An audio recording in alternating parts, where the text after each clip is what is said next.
لا إله إلا الله محمد رسول الله۔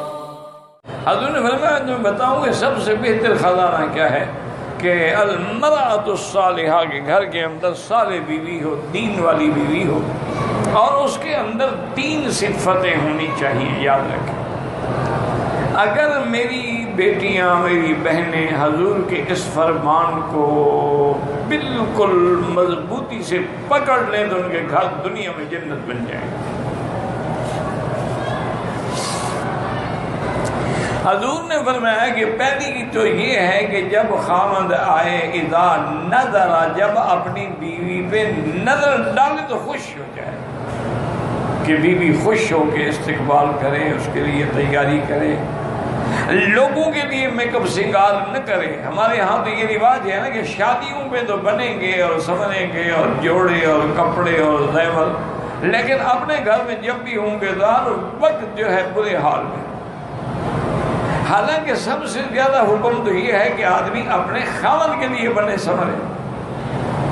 حتیٰ کہ ایک حدیث میں آتا ہے کہ جو عورت سنگار کر کے، غسل کر کے، خوشبو لگا کے گھر میں اپنے خاوند کا انتظار کرتی ہے، خاوند آتا ہے وہ خوش ہو جاتا ہے، فرمایا اس کو اس مجاہد کے برابر ثواب ملتا ہے جو دشمن کی سرحد پہ گھوڑا باندھ کے پہرا دے رہا ہے۔ یعنی مجاہد، جیسے وہ مجاہد دشمن کو روک رہا ہے، یہ شیطان کو روک رہی ہے۔ تو سب سے پہلی خوبی تو عورت میں یہ ہو کہ اذا نظر سرت ہو، جب دیکھے تو خوش ہو جائے، وَإِذَا أَمَرَهَا أَطَاعَتْ، اور جب خامد کوئی حکم کرے تو اس کی تعمیل۔ حتیٰ کہ ایک روایت میں تو یہ سخت لفظ بھی آیا ہے کہ اگر خامد کہے کہ یہ پتھر اٹھا کے اس پہاڑ پہ رکھو، وہ رکھ نہیں سکے، اب ان کو اتار کے پھر یہاں رکھو، تو اس کو کرنا چاہیے کہ اس کے لیے اطاعت ضروری۔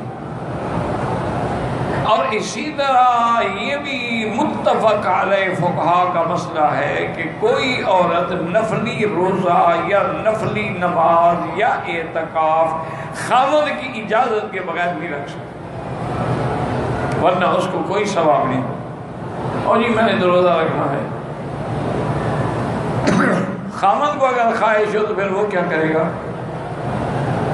اسی لیے بی بی ام سلمہ رضی اللہ تعالیٰ عنہ فرماتی ہیں کہ حج کے موقع پر جب عرفات سے ہم مزدلفہ پہنچے تو حضور پاک نے گھر والیوں کو حکم دے دیا کہ 12 بجے رات کے بعد آپ منا چلی جائیں، اور صبح ہی منا میں جا کے اپنی کڑکری مار لیں، اس کے بعد آپ کی قربانی ہو جائے گی، پھر آپ احرام کھول لیں،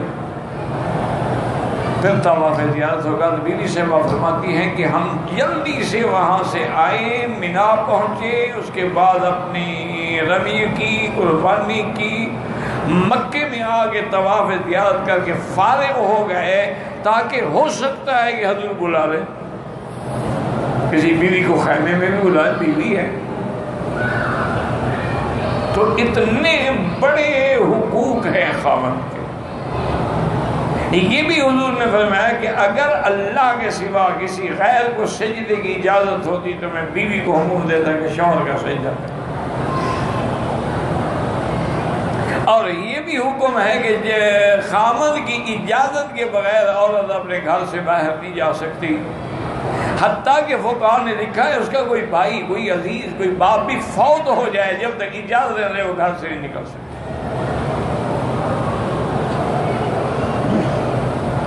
اور اس کے بعد حضور نے فرمایا کہ اذا غاب عنہا، جب خاوند باہر چلا گیا، مجاہد ہے، جہاد میں چلا گیا، کاروبار میں چلا گیا، تو اس کی عزت کی بھی حفاظت کرے، مال کی بھی حفاظت کرے، اولاد کی بھی حفاظت کرے۔ یہ نہیں ہے کہ مردوں پر حقوق نہیں، مردوں پر بھی حقوق ہیں، وَلَهُنَّ مِثْلُ الَّذِي عَلَيْهِنَّ بِالْمَعْرُوفِ، جیسے عورتوں پر حق ہے اسی طرح مردوں پر بھی حق ہے کہ اس کے نان نفقے کا، اس کے کھانے پینے کا، اس کے معاملات کا، ضروریات کا، اس کی خوشیوں کا ہر لحاظ سے خیال رکھے۔ تو اس لیے ہمیشہ اگر عورتیں حضور پاک کے اس فرمان کو، یعنی حالانکہ اب حضور کے زمانے میں تو کوئی میک اپ سنگار کیا ہوتا تھا، مساق استعمال کر لیا، سرما پہن لیا، تیل لگا لیا، کنگھی کر، اور تو کوئی چیز ہوتی نہیں تھی، لیکن اس کا بھی اہتمام کرتی تھی بیویاں۔ جس طرح ایک دن حضرت ابن عمر آئے حضرت ابن عباس کو ملنے کے لیے، کوئی مسئلہ پوچھنا تھا، تو رات کافی گزر چکی تھی، یعنی عشاء سے بعد متأخر وقت میں آئے تو دیکھا کہ حضرت ابن عباس غسل کر کے اچھے کپڑے پہن کے خوشبو لگا کے اور بالکل تیار کھڑے ہیں۔ تو حضرت سمجھے شاید حضرت سفر پہ جا رہے ہیں، باہر کہیں جا رہے ہیں۔ انہوں نے کہا حضرت خیریت؟ فرمایا نہیں، میں کہیں نہیں جا رہا، میں گھر جا رہا ہوں۔ میں جیسے چاہتا ہوں کہ مجھے بیوی سنوری ہوئی ملے، خوشبو والی ملے، بیوی بھی تو چاہتے ہیں کہ میرا خاوند ٹھیک حالت میں ہو۔ اگر اس کے کپڑوں سے بدبو آ رہی ہو تو بیوی کیا کرے؟ پھر تو نفرتیں پیدا ہوگی۔ اسی طرح ایک بدوی عورت تھی، بڑی سمجھدار تھی، اس نے جب اپنی بیٹی کی شادی کی تو اس نے بیٹی سے کہا کہ بیٹی میری بس صرف ایک نصیحت ہے کہ تیرے بدن سے، لباس سے، کیفیت سے تیرے خاوند کو کبھی کوئی بدبو محسوس نہ ہو، بس اس پہ عمل کر لو گی تمہارا گھر آباد ہو جائے۔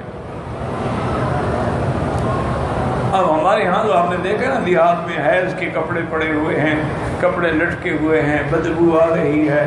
اچھا ایام حیض ہیں، ایام حیض ہے، جنابت کا غسل نہیں کر سکتی نا، ویسے صفائی کا غسل تو کر سکتی ہے، روزانہ چاہے کرنا چاہے، وہ تو منع نہیں ہوتا۔ وہ تو پاک تب ہوگی جب حیض گزر جائے گا۔ اور اس میں بھی اسلام نے کتنا سکھلایا ہے کہ ایک عورت کی مدت ہے 7 دن۔ 7 دن گزر گئے، یہ نہیں بس گزر گئے، یہ ہاتھ لگا کے اجلی بلیڈنگ نہیں ہو، نہیں، حکم ہے کہ اندر کپاس رکھے،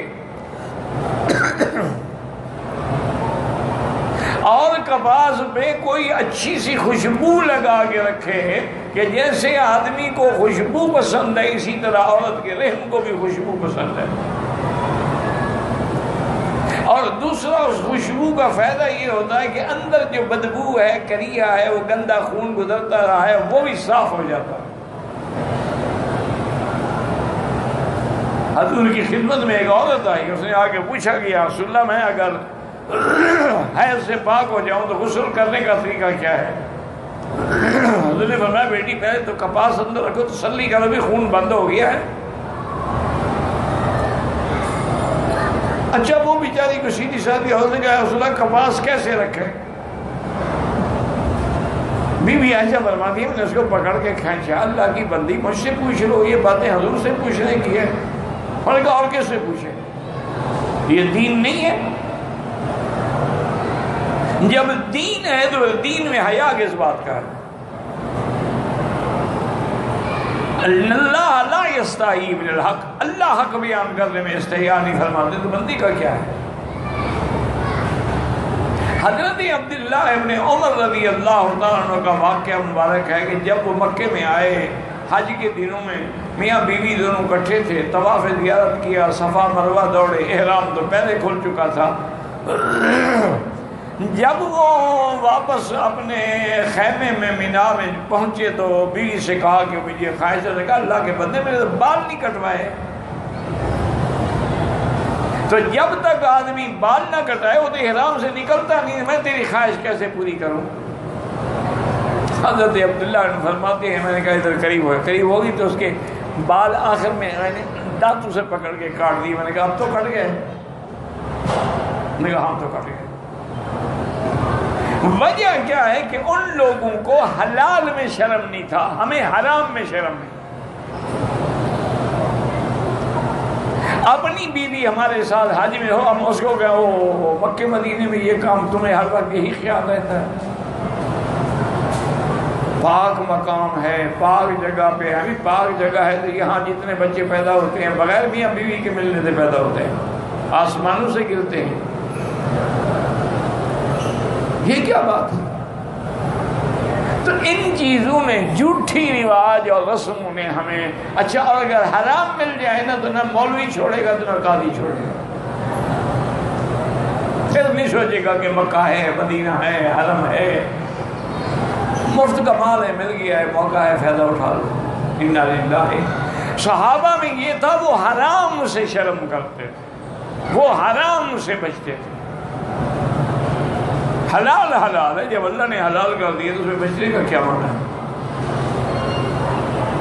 تو اس لیے ہمیشہ یاد رکھیں کہ سونا چاندی، اب دیکھیں اللہ نے مرد پہ حرام کر دیا، عورت کے لیے حلال ہے۔ اللہ نے ریشم کا کپڑا مرد کے لیے حرام کر دیا، لیکن عورت کے لیے حلال ہے۔ عورت جتنے چاہے زیور بنا سکتے ہیں، شرط یہ ہے کہ وہ زکوٰۃ دے۔ اور امام احمد بن حنبل رحمۃ اللہ علیہ فرماتی ہیں کہ جو عورت زیور پہنتی ہے اس پہ زکوٰۃ نہیں ہے، جو رکھے ہوئے ہیں یا بیچنے کے لیے ہیں یا دکھ سکھ میں کام، ان پر زکوٰۃ۔ امام صاحب فرماتے ہیں کہ نہیں، چاہے پہنتی ہے، روز پہنے یا شادی پہ پہنے، اس کی زکوٰۃ دینی، کیونکہ اصل کن تو قرآن نے کہا ہی سونے چاندی کو ہے۔ تو اس لیے ان چیزوں پر اگر ہم عمل کریں، اس دنیا کی سب سے بڑی نعمت کیا ہے؟ المرأۃ الصالحہ، کہ صالحہ بیوی۔